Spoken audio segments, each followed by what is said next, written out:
This year is leading us to look at things a lot differently. Many times I've been reflecting how I've found an added poignancy to the readings and themes through Lent. One bright moment for me was at morning prayer on the Feast of the Annunciation, when suddenly, out of the gloom, shone a bright ray of hope. God was sending a deliverer, one to save us from our plight. But then the next day back to the Psalms and readings crying out for deliverance. As I've been thinking about the events of today, I'm challenged to go deeper. We often come to Easter Day, I think, with the feeling about Lent, well, I'm glad that's all over. This year, our exile in the desert is extending past the 40 days. Usually on Easter Day, we spring from our beds sometime around 5:30 a.m, ready for the sunrise service at 6:15, moving from darkness to light as we meet the dawn and celebrate the resurrection. We arrive, if not with the full picture, certainly with a fuller picture than Jesus' first followers. We come in joy and hope and anticipation. Whilst Advent Sunday is the Christian New Year and Pentecost the Church's birthday, this, Easter, is the main event. The resurrection, the moment when the world was changed forever. For us, we see here the beginnings, the rumours, the stirrings of new life, the restoration of all things. I think it's hard to imagine how Jesus' first followers experienced these same events, the events of this day. In our Gospel reading, Matthew 28 verse 1, after the Sabbath, as the first day of the week was dawning, Mary Magdalene and the other Mary went to see the tomb. They came to the tomb, the place of death, to the one on whom they had fixed all their hopes, sealed behind a stone, the end of their world. And as we meet today, Easter Day this year, in different ways. Maybe for some we feel our present predicament is the end of the world. Maybe others, though intellectually we know this time will pass, emotionally it's hard to access that knowledge. Verse 2, suddenly there was a great earthquake, for an angel of the Lord descending from heaven came and rolled back the stone and sat on it. The angel said to the woman, "Do not be afraid.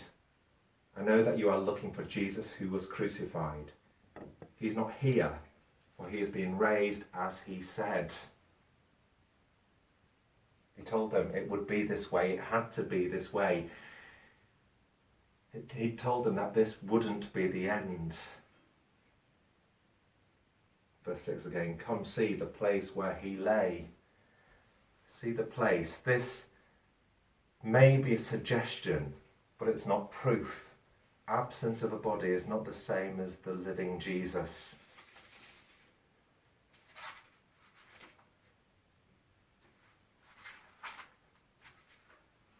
Verse 7, go quickly and tell his disciples he has been raised from the dead, and indeed he is going ahead of you to Galilee. There you will see him. There you will see him, there in the future. I'm sure at that moment all the women wanted was certainty, the transformation of their loss into Jesus' tangible presence. Verse 8, so they left the tomb quickly with fear and great joy and ran to tell his disciples. Fear and great joy. Matthew tells us that their desire was fulfilled, that they met Jesus, that they took his feet and worshipped him. But I suspect that their experience of that day and of the days to come continue to contain those twin emotions, fear and joy. Fear and joy. Their lives in time would acclimatise to the new normal. And maybe in time some of the old normal would return. But for now, for them, joy and fear. We come to Easter Day with all its promise, but also to this Easter day with all its uncertainty. I find hope in our reading from Jeremiah. God says to the exiled people, I have loved you with an everlasting love, therefore I have continued my faithfulness to you. I will build you, and you shall be built. You shall take your tambourines and go forth in dance of the merrymakers. You shall plant vineyards and shall enjoy the fruit. This is not the end. This time will pass. God's promise to them and to us through Jesus is that joy will return. So get your tambourines ready. In this time, in this stage, this strange space, remote from the usual rhythms of life,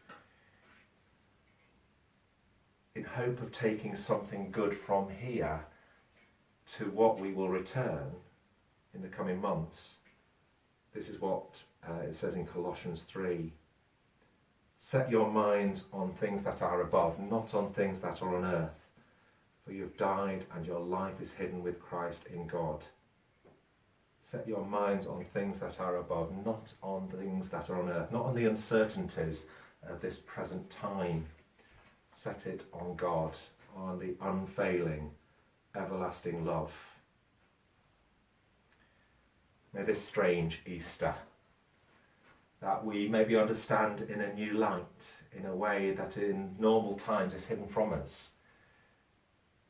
May this Easter, as we celebrate Jesus' resurrection, the first fruits, the green shoots, may this Easter bring hope and purpose into turbulent hearts.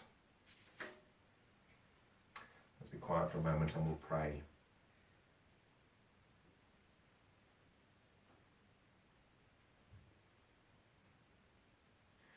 God of life, who for our redemption gave your only begotten Son to the death of the cross, and by his glorious resurrection have delivered us from the power of our enemy, grant us to die daily to sin, that we may evermore live in him, in the joy of his risen life, through Jesus Christ our Lord.